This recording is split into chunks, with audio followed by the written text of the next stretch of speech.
कहते हैं कामाटीपुरा में कभी अमावस की रात नहीं होती, क्योंकि वहाँ गंगूबाई रहती है। Hello and welcome to the filmy explanation of Gangubai Kathiawadi. Film की शुरुआत में हम देखते हैं कि कामाठीपुरा में रश्मिबाई एक लड़की को धंधे पर बैठने के लिए तैयार कर रही है, लेकिन वो लड़की नहीं मान रही, इसलिए वो गंगूबाई को बुलाती है। गंगूबाई मधु को बोलती है कि कामाठीपुरा से वापस जाने का कोई रास्ता नहीं है और उसे अपनी कहानी सुनाती है। यह कहानी फ्लैशबैक में जाती है, जहाँ वो गंगूबाई नहीं, एक संपन्न परिवार की लाडली बेटी गंगा हुआ करती थी। घर वाले चाहते थे कि वो पढ़े, लेकिन गंगा को मुंबई जाकर फिल्मों में काम करना था। उसकी इसी ख्वाहिश का फायदा उठाकर गंगा का बॉयफ्रेंड रमनिक उसे मुंबई ले जाकर कामाठीपुरा में शीलाबाई के कोठे पर बेच देता है। यहाँ आने के बाद गंगा समझ जाती है कि शहर की यही बदनाम गली उसकी जिंदगी है, यहाँ से वो वापस नहीं जा सकती और यहीं पर खुद को एडजस्ट कर लेती है। गंगा के पहले कस्टमर गोविंद सेठ उससे खुश होकर 20% एक्स्ट्रा पैसे देते हैं और नया नाम भी। अब वो गंगा से गंगू बन जाती है। सेठ ने गंगू से कहा था कि वो एक दिन वो कामाठीपुरा पे राज करेगी। एक दिन सुबह 4 बजे एक कस्टमर आता है जो दुगने पैसे देता है, तो शीला गंगू को उसके पास भेज देती है, लेकिन वो कस्टमर गंगू से बुरा बर्ताव करता है और उसे मारता पीटता है। हॉस्पिटल में लड़कियां गंगू को बताती है कि वो रहीम लाला का आदमी है। गंगू रहीम लाला के पास जाकर उससे इंसाफ मांगती है। रहीम लाला उसे कहता है कि अगली बार वो आए तो बता देना, बाकी मैं देख लूंगा, और गंगू को पैसे देकर कहता है कि वो भाई समझकर रख लो। अगली बार जब पठान कोठे पर आता है तो रहीम लाला उसे बहुत पीटता है और एक दिन शीलाबाई की मौत हो जाती है। शीला की मौत के बाद पुलिस वाले उन लड़कियों से ज्यादा हफ्ता लेते हैं, तो एक दिन गंगू पुलिस वालों को रहीम लाला के नाम से धमकाती है, जिसके बाद पुलिस ज्यादा हफ्ता नहीं लेती। अगले दिन कोठे की लड़कियां गंगू को घरवाली बनाती है, मतलब वो सारा काम संभालती है और धंधे पर नहीं बैठती, और यहाँ वो गंगू से गंगूबाई बन जाती है। अब कहानी प्रेजेंट में आती है। यहाँ मधु मरने के लिए तैयार थी, लेकिन धंधे पर बैठने के लिए नहीं, तो गंगूबाई उसे उसके घर पर वापस भेज देती है। अगले सीन में हम देखते हैं कि एक दर्जी गंगूबाई के कपड़ों का नाप लेने आता है। उसके साथ एक लड़का भी आता है, उसका नाम था अफसान। वो गंगूबाई को पसंद आ जाता है। मोहल्ले में बड़ी घरवाली का चुनाव हो रहा था। हर कोठी की एक घरवाली होती थी और उन सब के लीडर होती थी बड़ी घरवाली। रजिया वहाँ की प्रेसिडेंट थी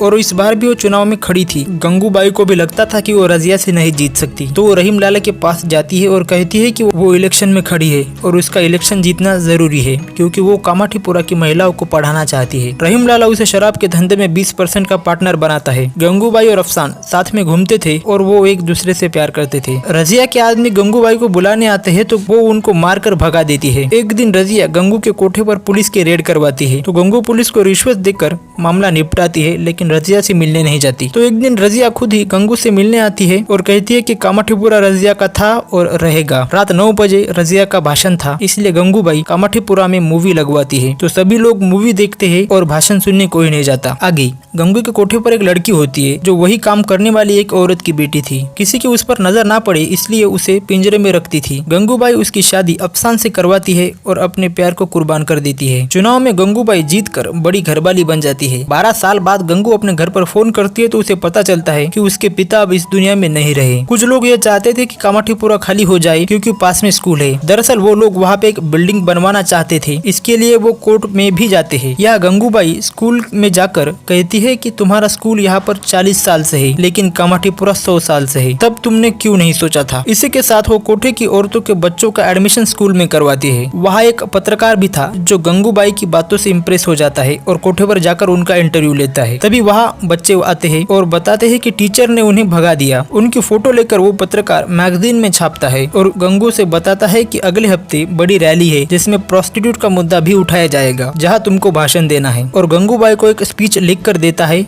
और रटने के लिए कहता है। गंगूबाई उस स्पीच को फाड़ देती है और खुद एक स्पीच लिखती है। गंगू अपनी स्पीच में कहती है कि कुंवारी आपने रहने नहीं दिया और श्रीमती किसी ने बनाया नहीं। आप सभी का कोई ना कोई धंधा होगा, कोई डॉक्टर होगा, कोई इंजीनियर, कोई कपड़े बेचता होगा तो कोई चने। हमारा भी धंधा है, हम अपना जिस्म बेचते हैं, तो सिर्फ हम ही बदनाम क्यों, हमारे साथ ये भेदभाव क्यों। इसी के साथ वो कई दिल छूने वाली बातें कहती है जिससे सभी इम्प्रेस हो जाते हैं। एक पॉलिटिशियन गंगू से कहता है कि चुनाव में उसकी पार्टी को सपोर्ट करे, तो गंगू कहती है कि वो तभी सपोर्ट करेगी अगर वो कामाठीपुरा को बचाने में मदद करेंगे। इस पर वह नेता कहता है कि यह मामला सुप्रीम कोर्ट में जा चुका है, इसमें तो सिर्फ पीएम तुम्हारी मदद कर सकते हैं। तो वो गंगू की पीएम से 15 मिनट के लिए मीटिंग फिक्स करते हैं। मीटिंग में गंगू पीएम से कहती है कि वेश्या व्यवसाय को कानूनी दर्जा दिया जाए। इस पर पीएम कहती है कि ये नहीं हो सकता। तो गंगू कहती है कि सजा तो खरीदने और बेचने वालों को होनी चाहिए, लेकिन सजा हमें क्यों मिलती है? हमारे सारे हक छीन लिए गए। गंगूबाई अपने बातों से पीएम को कन्विंस कर लेती है, जिसके बाद पीएम कहते हैं कि वो इस पर एक मीटिंग करेंगे